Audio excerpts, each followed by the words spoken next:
Welcome to your community. This is your hometown. This is Walton Entertainment. This is where you can hear from the community and those making a difference. We explore topics, local festivals, arts and entertainment, and local news. For this program and much more, visit us online at yourlocalstream.com. That's yourlocalstream.com.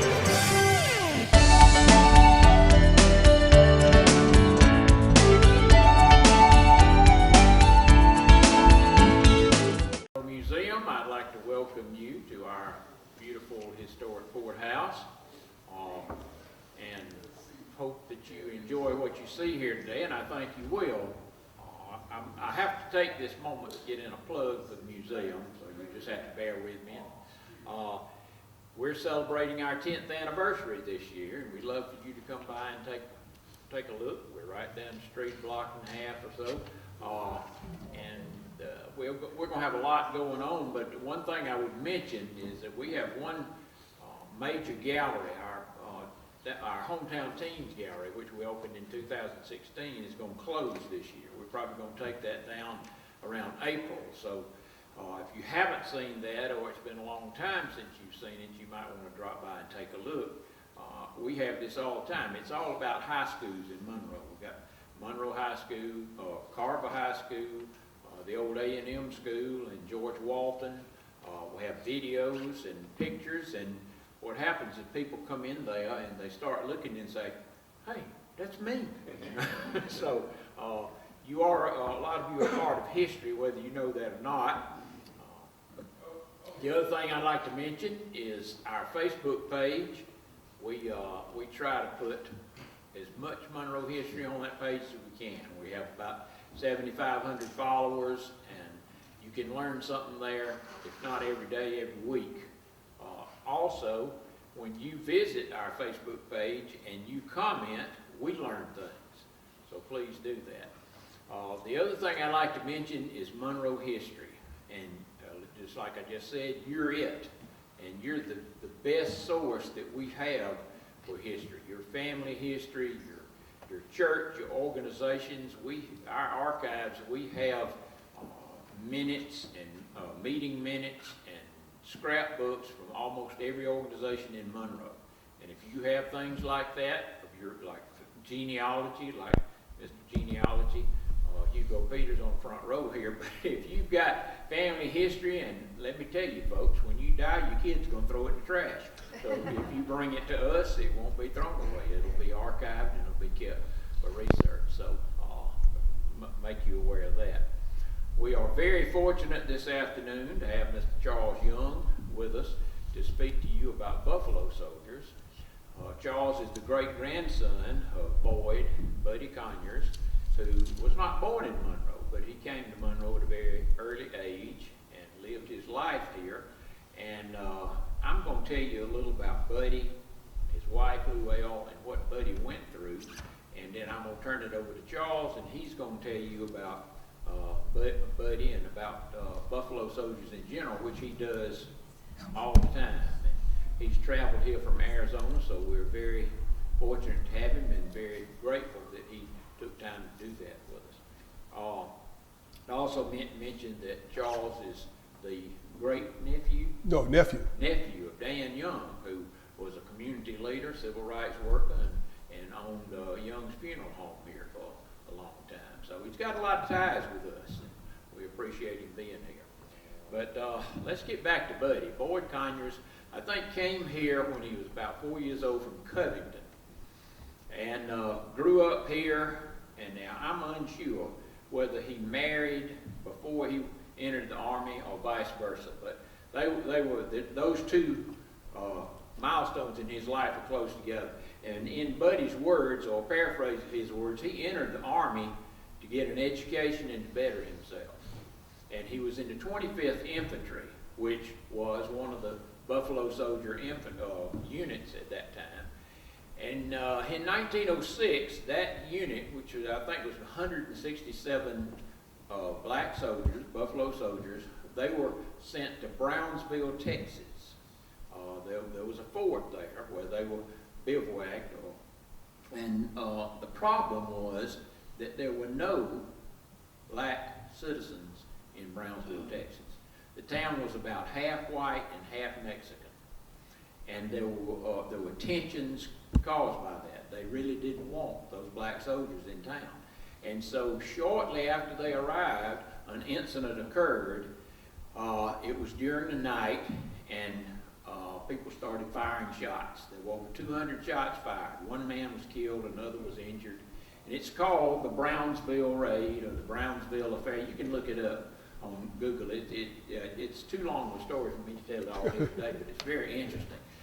Well, the outcome of that was that the blame was placed on the 25th Infantry, on the black soldiers. Well, they were all in bed asleep and all their weapons were locked up.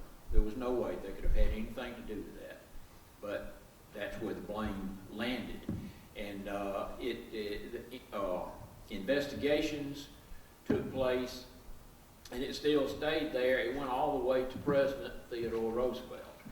And Roosevelt, very unwisely, discharged that entire unit from the Army. It was not a dishonorable discharge, but it's a discharge without honor, which meant, though there were some of them that just 1 or 2 years away from retirement, and none of them could receive their benefits after that. They were all just summarily discharged from the Army and lost their benefits.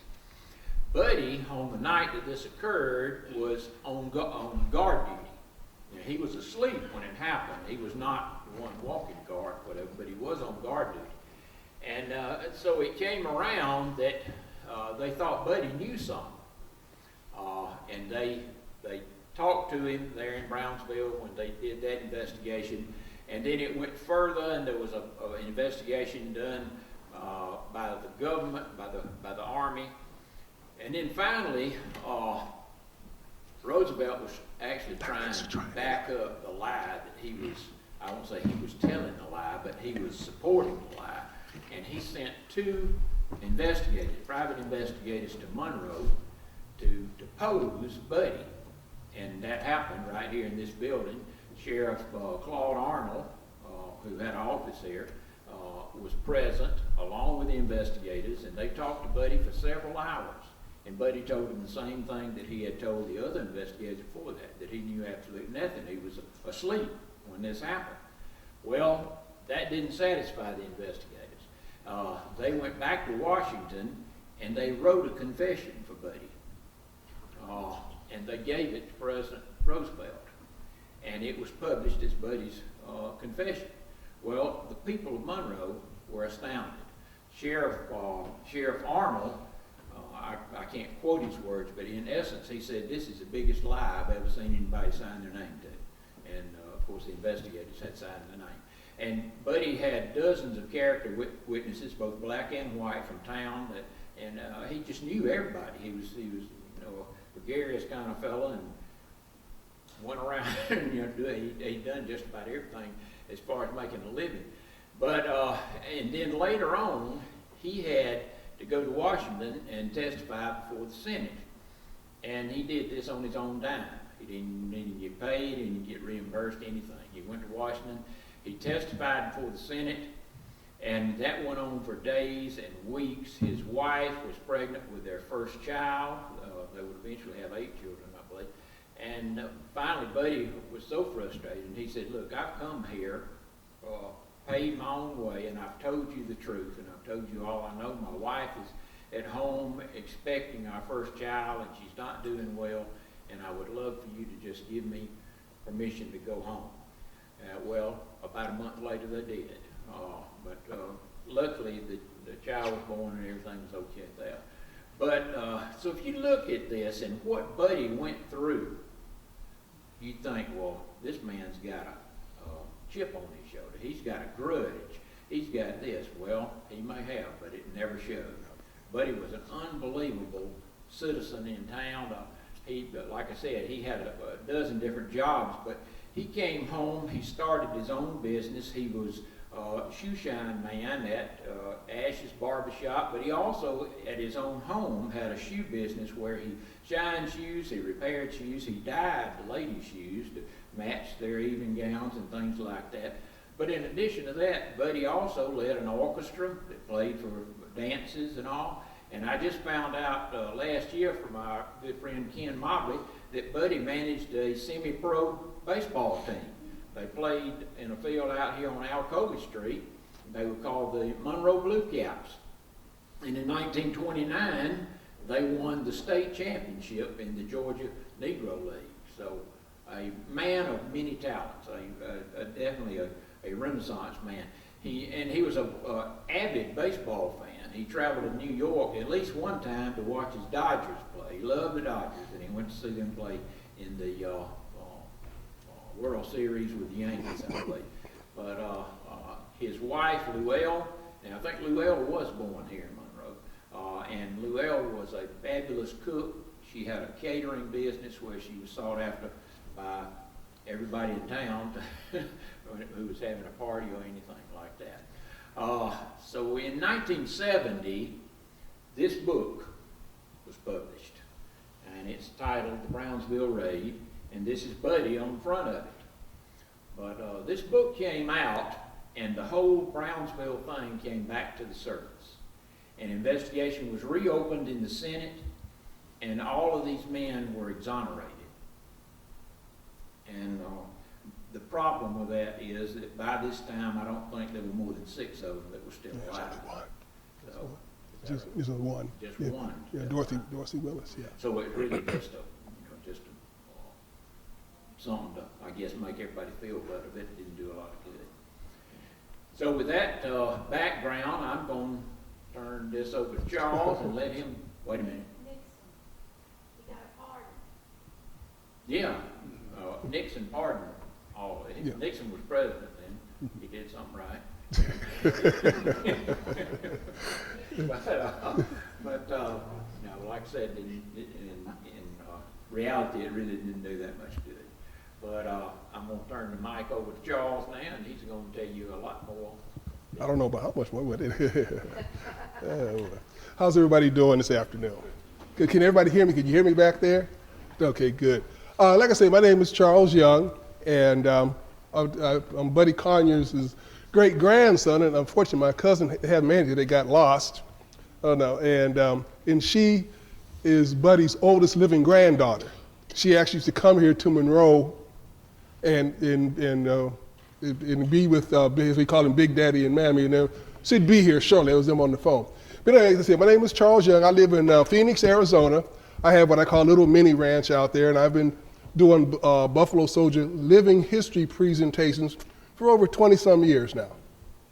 And how I got started, I went to an event which is called SAS, Single Action Cowboy Shooting. I'm a cowboy. That's in my other life I always wanted to be was a cowboy, but never quite made the grade. But and so I met this gentleman, and he started telling me about Buffalo Soldiers and black cowboys. And I'm like, yeah, get out of here, right? And so that started my interest, piqued my interest, and then it just took off from there, and I started reading books and doing stuff, and so here I am today. So a lot of people get confused between the Buffalo Soldiers and the United States Colored Troops. Okay, the United States Colored Troops fought in the Civil War. They were all African American, and they were commanded by white officers. Then at the end of the Civil War, it was a volunteer army. So everybody did what? Went home. And so everybody went home, and so also in the west of, west of the Mississippi, the West was being settled. So there was a lot of stuff going on because, the bad guys from back east were sneaking out to the West to hide from the lawmen and everything. There was a lot going out in the West. And so Congress, on July the 28th, 1866, which is the Buffalo Soldiers' birthday, had an Army Reorganization Act. And they said, with this, we're going to establish a first-time peacetime army. And thus, I think it was 4 cavalry units, which ride the horses, and 8 infantry units. And they said, and 2 of those cavalry units are going to be all black. And 4 of the infantry regiments are going to be all black. Thus was born the 9th and 10th Cavalry, the 38th, 39th, 40th and 41st Infantry. Now in 1869, Congress got another bribe and said, no, we're spending too much money, so we're going to consolidate the 4 infantry regiments into 2 regiments, the 24th and the 25th Infantry. And so it was all done, and they were all dispersed, and once they got trained, they were all dispersed out west. And you name it, they did it. They protected the settlers. They put up telegraph poles and strung telegraph wires. They built roads. They protected the settlers. They even chased Billy the Kid in the Lincoln County Wars. Okay, and believe it or not, guess who the first Border Patrol was? The Buffalo Soldiers. If I had my slides, like I was telling Steve, usually when I do like an inside presentation, I have a bunch of displays I set up so that I can point to them to help people understand, but unfortunately I wasn't going to be trying to lug all that stuff on the airport, so, and we couldn't, my gentleman over there was trying to get my jump drive where we couldn't get it to work, so you just have to, when you go home, get a look. If you look at all the posts in Texas, New Mexico, Arizona, right along the border were all the forts where the Buffalo Soldiers were stationed. And they were your first Border Patrol. In fact, when I went to an event one time and there were some Border Patrol agents there, and there was a young agent there and an older agent there, and so I just wanted to mess me being the young came out of me, you know. And I said, asked the young guy, I said, do you know who the first Border Patrol was? And he looked at me, yeah, we were. And the older guy looked and said, no, we weren't. And he, did what? He said, the Buffalo Soldiers were. So like I said, we played an integral part in the settling of the West. Unfortunately, we don't get a lot of credit for a lot of the things that we did, but that's why I'm here today to share a little bit of it. Now, mainly, they say the first Buffalo Soldier unit, they say that all of them started in 1866. That's when and the last unit was deactivated in 1951. That's when the last unit was deactivated. And after that, there was, I think it was integration. I don't remember, some of you might remember when they decided to integrate the military. And we used to have a gentleman with us, Billy Stewart, who has passed on. He was in the 24th Infantry at the time when that came down, and he could talk about it himself because he was in at the time and he went through the whole thing they were going through. Now, during that time, now I have a quick question. I hear this is a question. Who was the first African American to attend West Point? Anybody? Grierson? No, it was African American. Right. Was it a Grierson?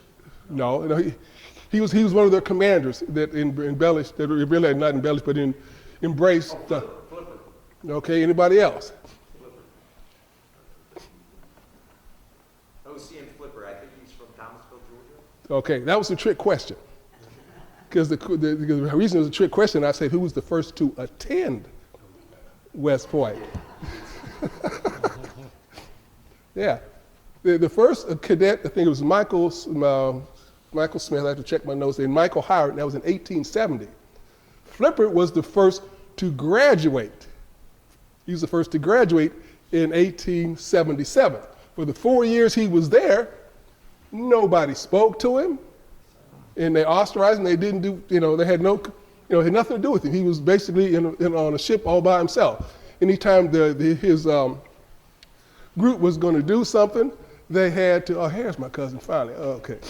And anytime they had something to do, they always sent him off to do something off. But he still graduated near the top of his class, and when he graduated, he was assigned to the 10th Cavalry at Fort Bliss, Oklahoma, which at the time was they were stationed in Oklahoma, but they were at Fort Concho, that I've been to. Where's she at? She's coming. Okay.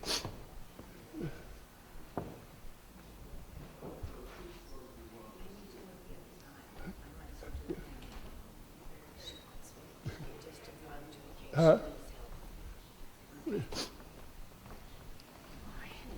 Hello. Oh, no, I haven't seen. There comes my beautiful cousin. Okay.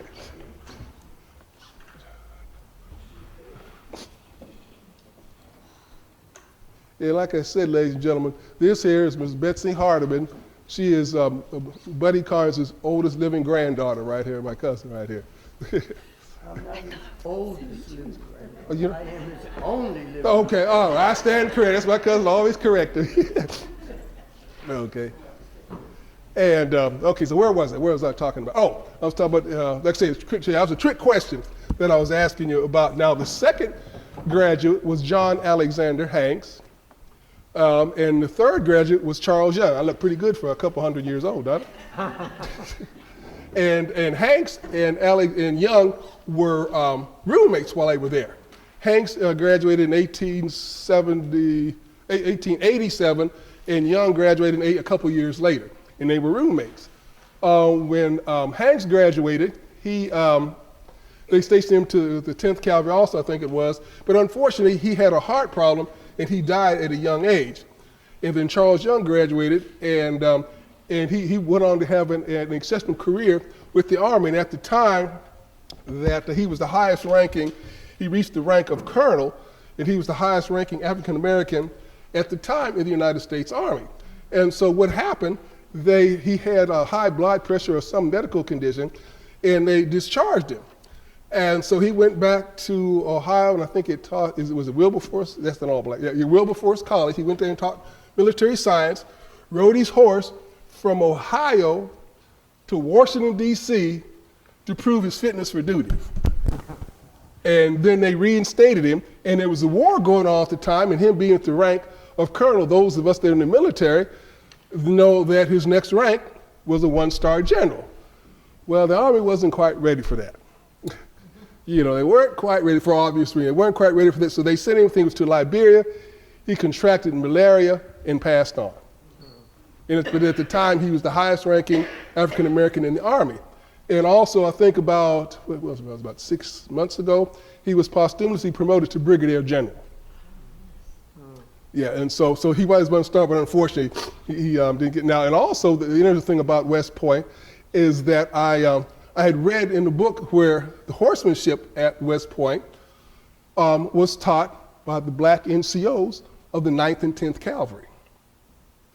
Because they were such excellent horsemen. So I happened to be in an event one time there, and I was, because anything I don't know for sure, I'll say I heard or I read something, and as we all know, you can't believe everything you read and everything you hear. And happened to be a gentleman standing behind some people. He said, yeah, you're correct. And so I looked at him and said, okay, and what you talking about? He said, because either his grandfather or his great-grandfather had went to West Point, and when he came home, all he could talk about was the great horsemanship skills that the NCOs, the black NCOs had from the 9th and 10th Cavalry. He said they were exceptional. He said he just couldn't believe it. He said he couldn't believe it at all. And so like I said, Charles Young, and then after that, like I said, believe it or not, now this I'll share it with you, but you can't promise to take it out this building. Okay, can we agree? There was allegedly a woman that was a Buffalo Soldier. Her name was Kathy Williams.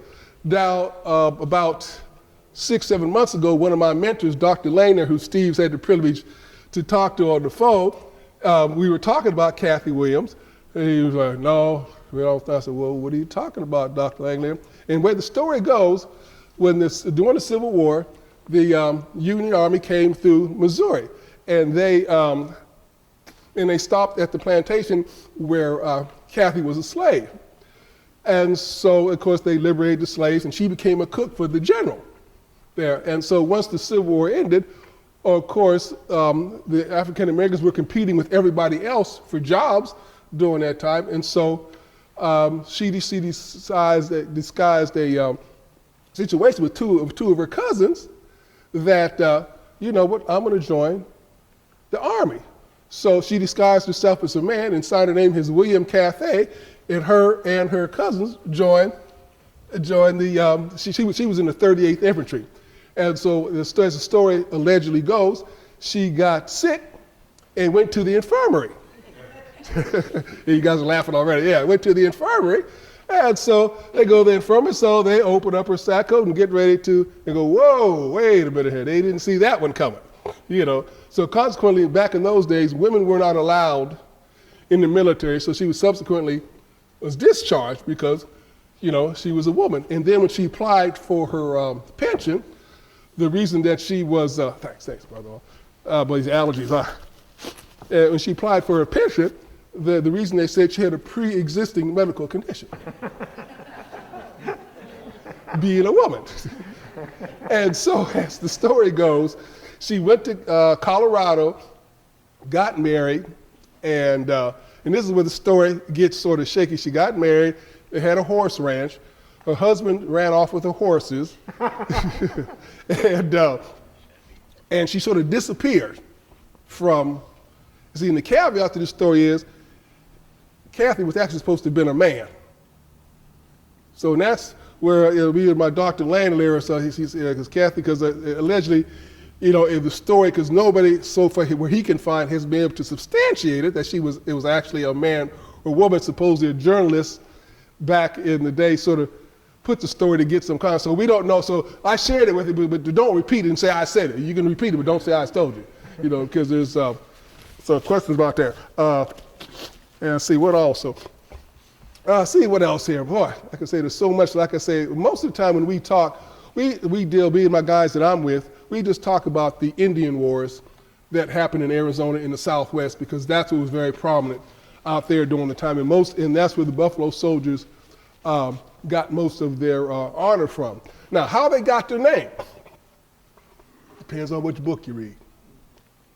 You read one book, they said they got their name because the Native Americans had never seen black men before, and their hair resembled the mane on the buffalo.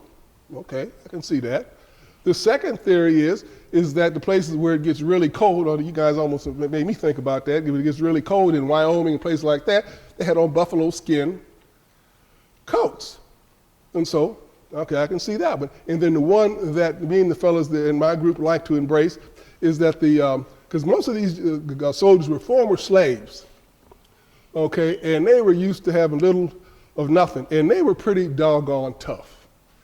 And the Native Americans had never encountered a soldier that fought with such tenacity.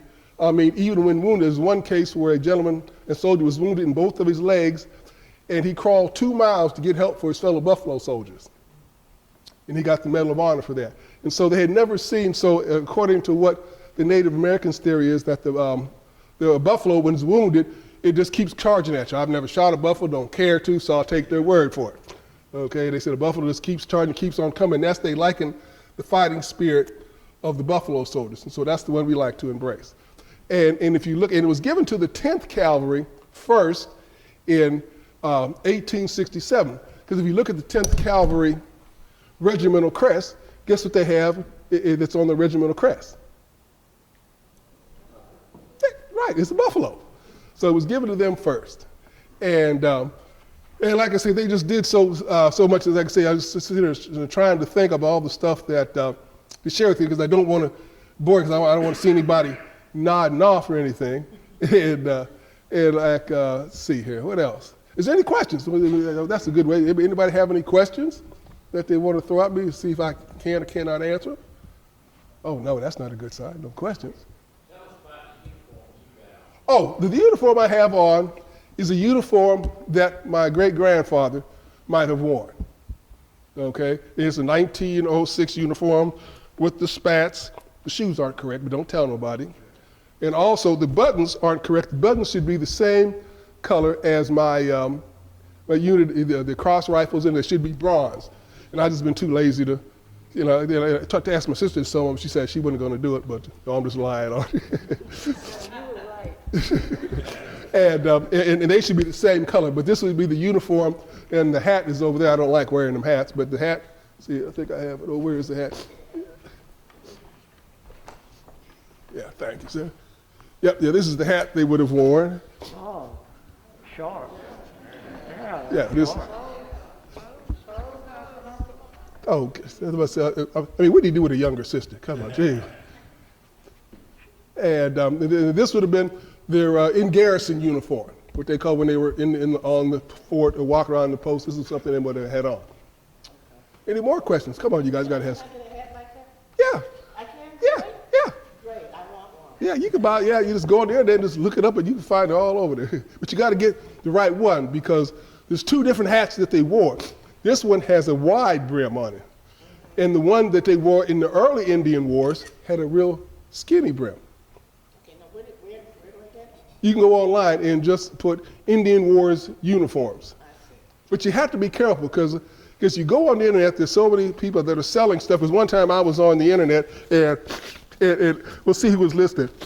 Well, what was the last year that I said the last Buffalo Soldier unit was deactivated? 51. I was on eBay. Excuse me. And there was a gentleman that had a black Stetson Buffalo Soldier hat from the Buffalo Soldiers 1991. So I sent him a little email. Sir, do you know what year the Buffalo Soldiers were deactivated? 1951. And he responds in effect, yeah, and your point is? So why are you presenting this hat as a Buffalo Soldier hat when they were deactivated for 1991? Well, you don't know what you're talking about. So, okay, well, it's no sense in me talking to him. We're not going to get any place. But you have to watch because there are a lot of people who sell things. Yes, ma'am. Is there any significance to the blue and the French? Yes, yes, it is. Okay. Good question. And just a minute, so we'll get to you next. Okay, the cavalry's colors were yellow. If you see on the TV, you'll see the Duke riding on his horse, big yellow scarves. A big yellow stripe and a big yellow scarf around his neck. Let me sort of share something. Like Steve and I were talking about, they didn't wear yellow scarves around their necks.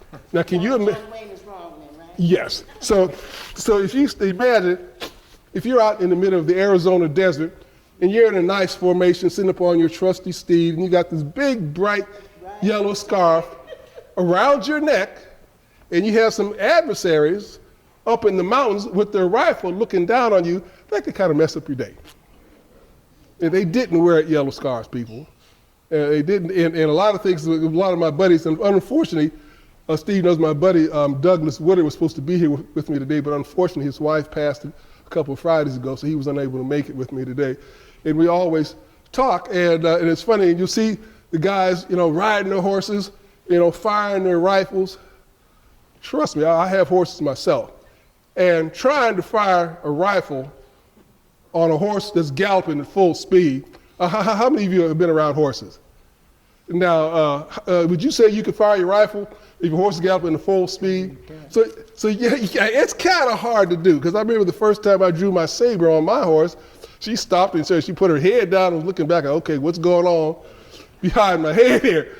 And it was funny because we were in a parade, and the guy that was in charge said, hey, we're going to draw sabers.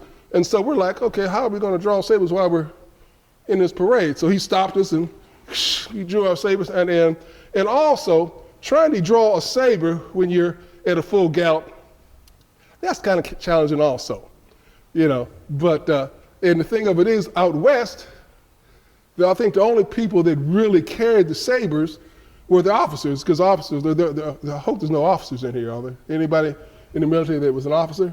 Yeah, you know that. Oh, yeah, my brother, you don't count, brother. Okay, I ain't gonna say nothing about this. But officers have their own mindset, if you know what I mean, when it comes to stuff like that. But the enlisted men, because when you're out in the desert and you're trying to be quiet, trying to sneak up on Native Americans, how can you sneak up on them when you got a saber that's clanking back and forth and making a whole bunch of noise? It don't work. Yes, sir, you had a question? Most of the photographs that show the Buffalo Soldiers have the campaign banner, which Yeah. is not that one. It's, in fact, all of the ones at San Juan Hill at the other hats. Well, but actually, what you have to understand and realize, like I say, there was what was regulation and what they actually did. Because actually, they never wore any insignias on the hat. That was with the regulation. But I have a picture at home of a cavalry troop. Everybody has the cross sabers on their hat, And a lot of times we're talking about out west. A lot of times when the quartermaster passed out supplies, the 9th and 10th were at the end of the equation, as well as the 24th and the 25th. So they didn't get things until after everybody else had got their stuff. So a lot of times they didn't get things. In fact, I have a picture over here I can show you that to sort of illustrate what I was referring to. Oops. Now this was an issue that they put out on July 2016. It was an anniversary edition honoring the Buffalo Soldiers.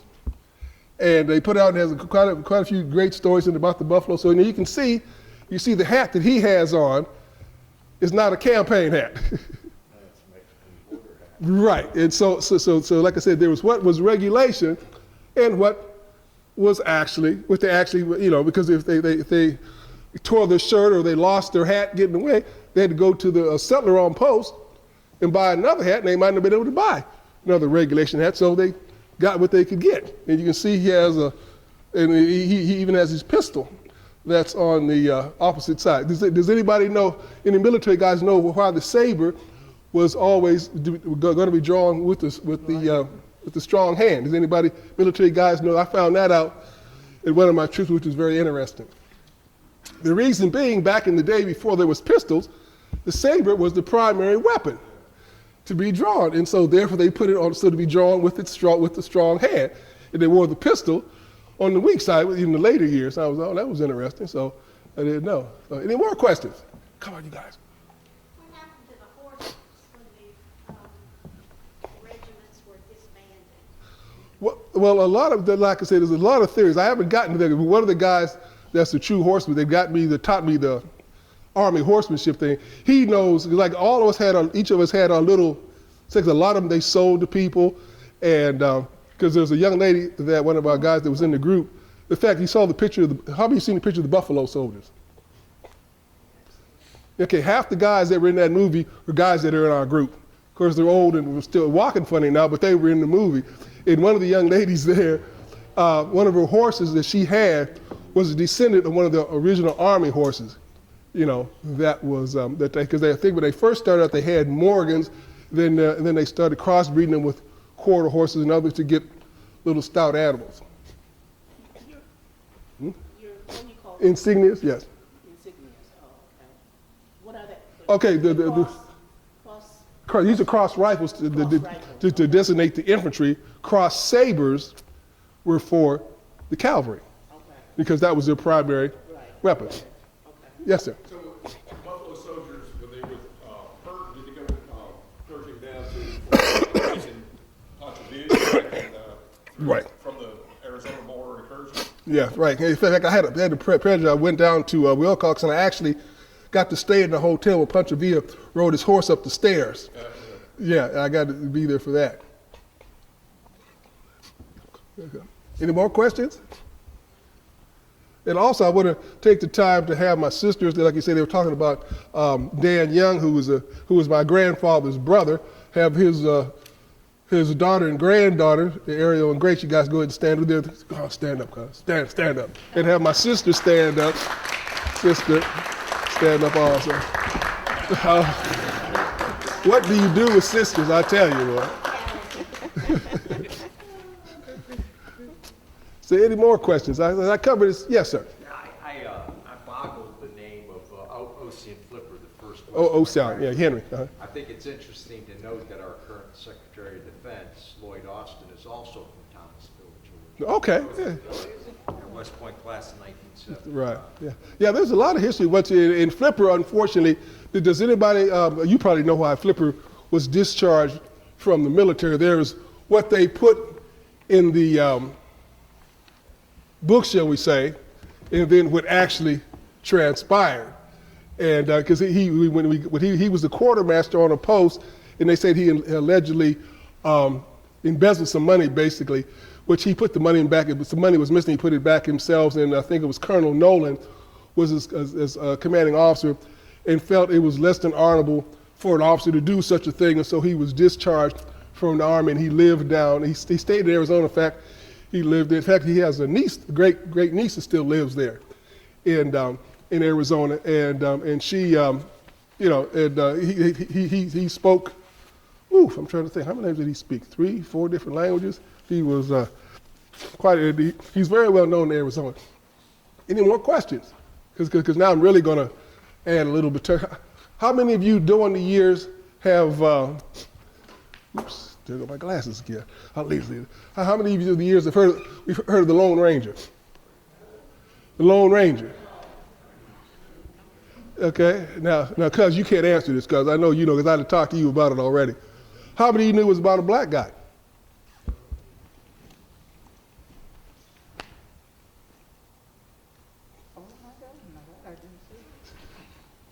His name was Bass Reeves. He arrested more men than Wyatt Earp, Bassett, all of them together. He was the United States Deputy Marshal. He was hired by Judge Parker, the hanging judge. He couldn't read or write, but he always got his man. He didn't give out silver bullets. He gave out silver dollars. He even went after his own son and brought his own son back for killing his wife because she was unfaithful. He caught her and killed her, and he went after his own son. And so the story goes, he walked up on his son. His son had set up a little camp, and Bass Reeves walked up on it, and I guess it was a rifle or some sort of weapon. And the son looked at the weapon, and he said, "Son, don't do it."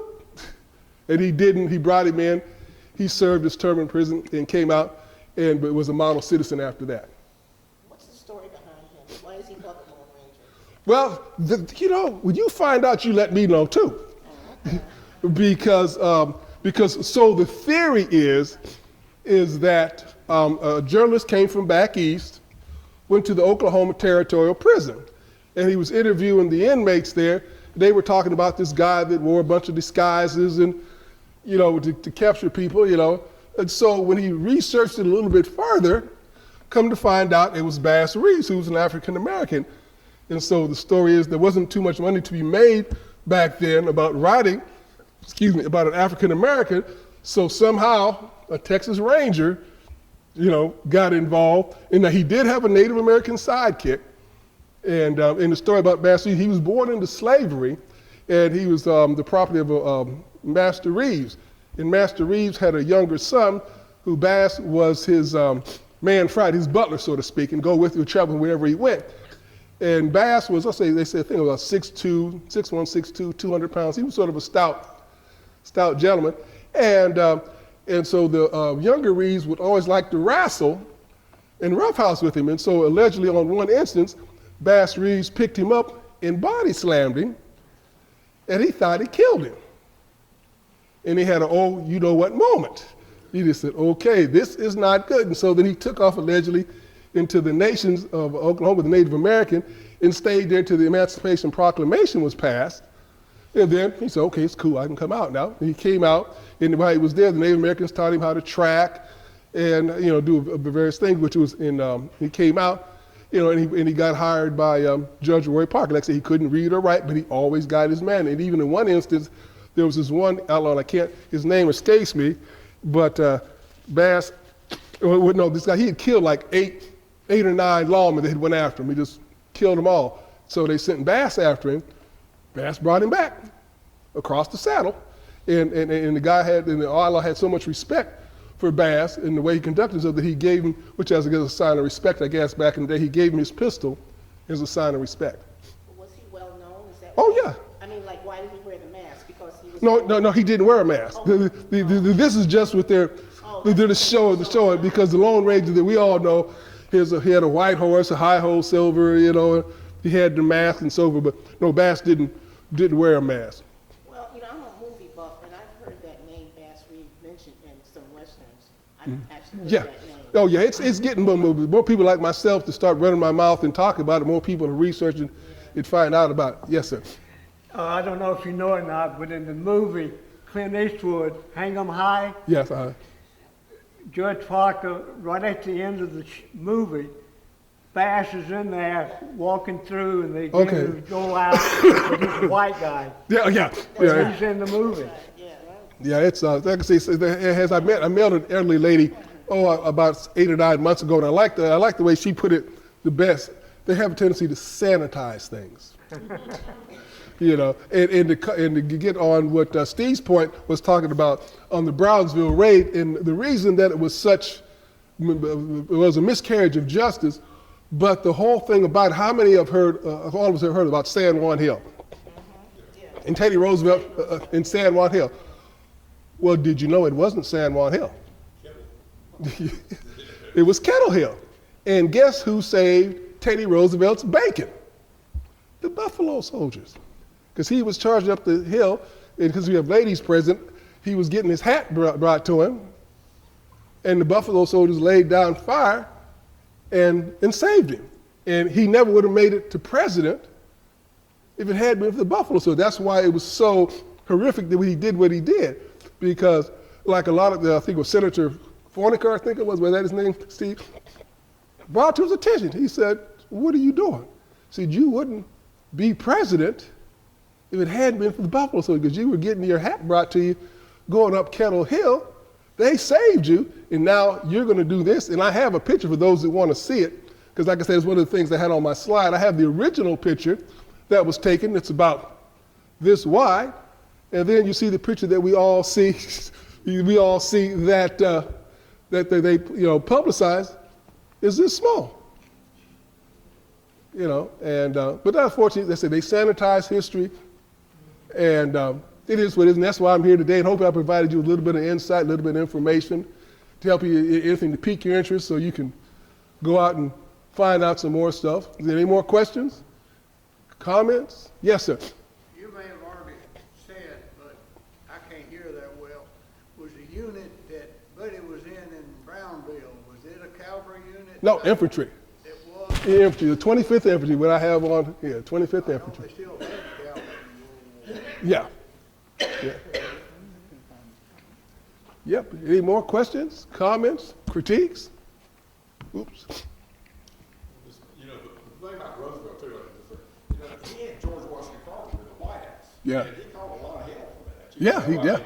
So to have, I think he got, I just, I don't know what his mind was, but I'm pretty sure he got presented a little bit different story. Right. Yeah, because according to what I've read, and those because I have to be truthful, I've read about halfway through the book, and I got halfway through it, and I thought they all had gotten a trial, and then when I found out they didn't get a trial, I was like, here we go again, and it was interesting, but I think at the time, I think most African Americans were Republican. I don't know, I guess they were Republicans, and that's why it was such a miscarriage, because Teddy didn't put it out that he had discharged him without honor till after the election.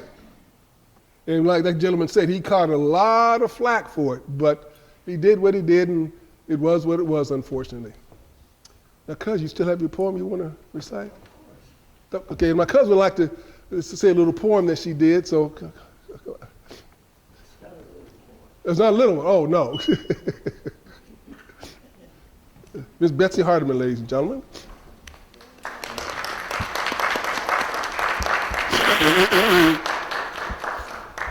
Good afternoon. Sorry I kept you waiting, but I'm from Florida. Let's see. And it took us a little while to get here. Only we were coming from Conyers today, not from Florida, but it still took us a little while. I like to say a couple of words before I give you the poem. Monroe, Georgia is very dear to me. I haven't been here since 1986. How many of you, I'm looking at you and you all look very young to me, but I'm gonna ask a question. How many of you actually knew Buddy and Luell Conyers? Oh, quite a few. Well, they were my grandparents. And I ate a lot of meals in Luell Conyers' kitchen. How many of you had a meal made by Luell Conyers? A few of you. She was a good cook, right? Right. And how many of you had shoes shined by Buddy Conyers? Several of you. Well, I grew up having shoes shined by Buddy Conyers and shoes dyed by Buddy Conyers. But you know what? I didn't grow up learning about the Brownsville raid because they didn't talk about it. It was a shameful thing. When I heard about the Brownsville raid, I was in my 30s. And the book, The Brownsville Raid, wasn't written then. Wasn't written until later. And when I heard about it, I heard from the author of the Brownsville Raid. And when I really heard about it was when they did a Broadway show on Broadway. And I'll tell you a quick story because I know you've been sitting here a while. But the story is that when they did a Broadway show on Broadway, it was a big deal to me. I was living in New York at the time, and I brought my mother and my sister up from Florida, sunny, beautiful Florida, to a cold, chilling New York to see the Brownsville raid because her father was a character in the Brownsville raid. I mean, he was long gone because he died in 1966, but it was a character about him in the Brownsville raid. So I brought them up. It was 12 degrees in New York City the night that I took them to see the play. And my mother and my sister knew nothing about it. I just told them they were going to New York City to see the play, the Brownsville Raid. But they didn't know. I didn't tell them the name of the play. My mother looked at me like I was out of my mind. She said, "Are you serious? We're not going to New York. It's cold, freezing." I said, "But you have to go." And she and my sister, I thought they were going to cry. "No, no, no, we're not going into New York. It's 12 degrees. Florida is 80 degrees. Are you serious?" They fought me every minute going in that car down to New York City until we hit Broadway and they saw the marquee, the Brownsville Raid, and my mother started to cry. "That is about my father." She said, "Betsy, that's about my father." I said, "Yes." Well, they saw the play, and in intermission, they came out on stage and recognized my mother. And at the end of the play, they took us backstage, and then they took us to dinner. And there was a reporter there from the New York Times, interviewed my mother. And the rest is history. We were in the New York Times, and she was as proud as she could be. And I was as proud because I really didn't know the story until it broke in the 80s. This was in the 80s. Now, I want to tell you something else.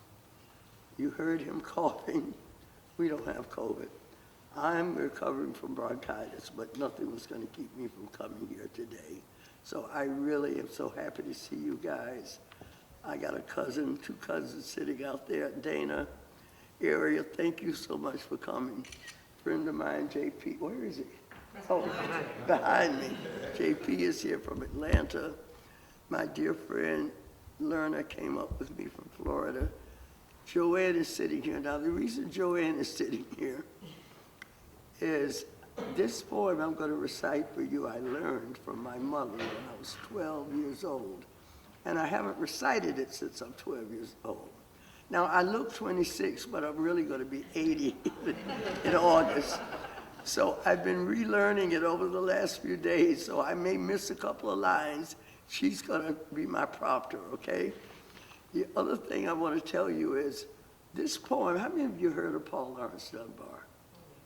Paul Laurence Dunbar was a black poet who wrote back in the 1800s and the early 1900s.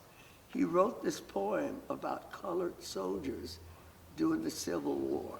So it preceded the Buffalo Soldiers. But you can think about it as I recite it because it pertains to them as well, as far as I'm concerned. So I'm going to recite for you the colored soldiers. And as I said, thanks for smiling back there because you're helping me. Anyway, Joanne is going to prompt me if I forget a couple of lines. The Colored Soldiers by Paul Laurence Dunbar. If the muse were mine to tempt it, and my feeble voice were strong, if my tongue were trained to measures, I would sing a stirring song. I would sing a song heroic about those noble sons of Ham, of the gallant colored soldiers who fought for Uncle Sam. In the early days, you scorned them, and with many a flip and flout, said these battles are the white man's, and the whites will fight them out.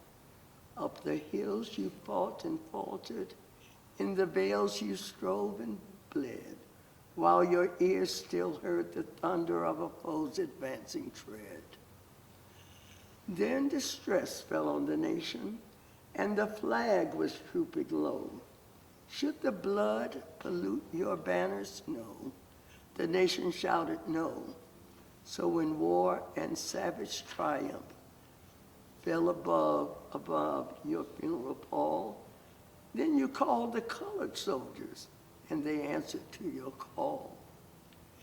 And like hounds unleashed and eager for the lifeblood of their prey, sprung them forth and bore them bravely in the thickest of the fray. Here where the fight was hottest, where the bullets fastest fell, there they pressed unblanched and fearless in the very gates of hell. Here they rallied to the standards to uphold it by their might. None were braver in the battle, none were fiercest in the flight. From the blazing breach of Wagner to the plains of Olustee, they were fiercest in the fight of the battles of the free. And at Pillow, God have mercy on the deeds committed there, and the souls of those poor victims sent to thee without a prayer. Let the fullness of thy pity o'er the hot-wrought spirit sway of the gallant colored soldiers who fell fighting on that day. Yes, the blacks enjoyed their freedom, and they won it dearly too, for the lifeblood of their thousands in the southern fields bedew. In the blackness of their bondage, in the black of slavery's night, their muskets flashed the dawning and they fought their way to light. They were comrades then and brothers. Are they more or less today? They were good to stop a bullet and to front the fearful fray. They were citizens and soldiers when rebellion raised its head. And the traits that made them worthy, those traits, they are not dead. They have, Joanne. They have shared your nightly vigils. They have shared your daily toils. And their blood with yours commingling have enriched the southern soil. They have slept and marched and suffered neath the same dark skies as you, and have met as fierce a foeman, and have been as brave and true, yes. Oh yes, their deeds shall find a record in the registry of fame, for their blood has cleansed completely, their blood has cleansed completely every blot of slavery's shame. So all honor and all glory to those noble sons of Ham, to the gallant colored soldiers who fought for Uncle Sam. Thanks to my mother for teaching me that poem. Thank you.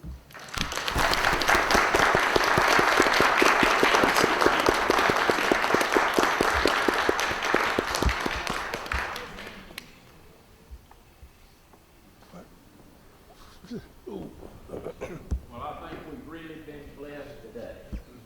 Yes, So, sir, we have. a wonderful job by Charles, and so fortunate to, I don't know how in the world you could remember all that. I know. That was fantastic. We appreciate y'all coming, and we're going, before too long, we're going to have Sam and Dexter back in here to redo their program on Revolutionary Soldiers in Walton County. So we have that to look forward to. And just thank you for being here, and come back again. Yeah, so one thing, I want to thank everybody again. I want to thank Steve for inviting me, and in the Wayfarer Hotel, if there's anybody here from there, because I've stayed, it has been great. Only thing is, you guys don't have nothing on Sunday. I had to find a place to eat this morning, trying to walk up and down the street, trying to find something to eat. I was like, wow, everything, I went to go to the pizza place, it was closed, and it was outside. But anyway, and I want to thank everybody for coming. It's really been a pleasure. So now I get to go back to Arizona where it was 70 degrees the other day, and I can warm up. Not used to this cold weather out here, was like Cuz was saying, not used to these cold weather. There again, thank you very much. You're a great audience. Yes, sir. What do you think you're doing, Kevin? Was just gonna drive home. There are several warning signs present that you shouldn't be driving. Like hearing voices? Like your text-to-emoji ratio? Oh man, the selfies. Selfie, nailed it. We all have warning signs that let us know that we're probably not okay to drive. Mine is pretending to be your subconscious. Craig, come on man, let's put a ride home. your community. This is your hometown. This is Walton Entertainment. This is where you can hear from the community and those making a difference.